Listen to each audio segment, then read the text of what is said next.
Di antara penguji materi syarat usia minimal pasangan calon kepala daerah, ada 2 mahasiswa yang diadvokasi Gerakan Sadar Demokrasi dan Konstitusi. Salah satunya Fahru Rozi, mahasiswa UIN Syarif Hidayatullah. Langkahnya melakukan uji materi ke Mahkamah Konstitusi mengubah konstelasi politik menuju pilkada, termasuk berpengaruh terhadap Kaisang Pangarep yang selama ini diuntungkan oleh putusan Mahkamah Agung.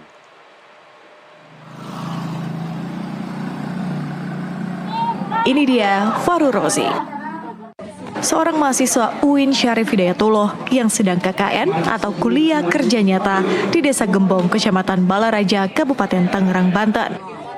Dia jadi salah satu mahasiswa yang dibicarakan setelah mengajukan uji materi pada Mahkamah Konstitusi. Yang diuji adalah pasal tentang syarat usia minimal pasangan calon yang akan maju dalam pilkada.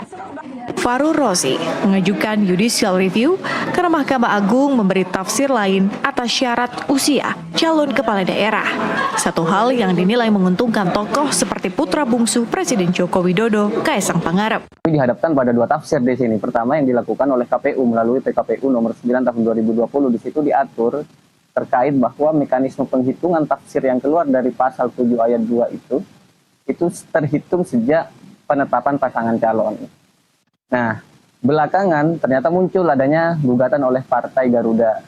Dia meminta dan kebetulan dikabulkan oleh Mahkamah Agung dalam perkara uji materinya, sehingga tafsir yang tertuang dalam PKPU nomor 9 tahun 2020 itu diubah oleh Mahkamah Agung menjadi tafsir sejak pelantikan calon terpilih. Nah, ini soal ketidakpastian hukum inilah sebenarnya yang kami rasa menjadi kerugian kami selaku pemohon. Itu akhirnya kami mengajukan uji materi kepada Mahkamah Konstitusi untuk meminta tafsir, karena ketiadaan tafsir ini tertuang dalam undang-undang, sehingga dalam posisi demikian Mahkamah Konstitusi memiliki tugas untuk menafsirkan karena dia menjadi the interpreter of of the Constitution, ya. Dia menjadi penafsir tunggal dari konstitusi. Dan inilah yang diminta Fahru Rozi pada Mahkamah Konstitusi.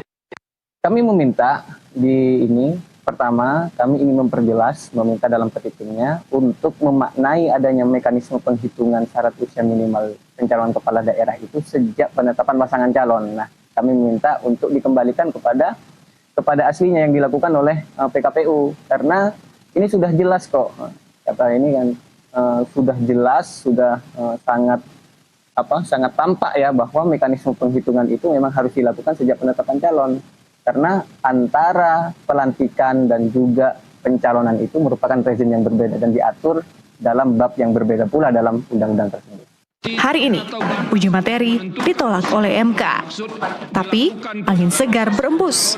MK memberi pertimbangan berikut.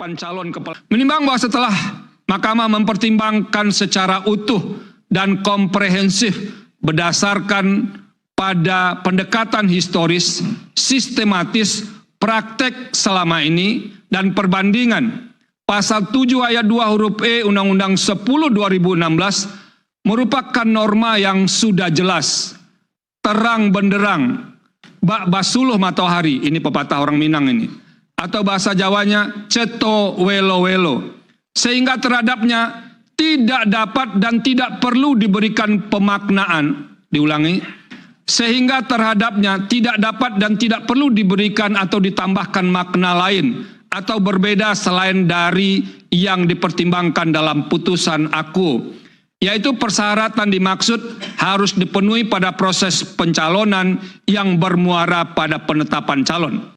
Putusan MK seolah mengembalikan marwah benteng konstitusi itu setelah berada di titik nadir akibat putusan soal syarat usia minimal Capres dan Cawapres Oktober tahun lalu.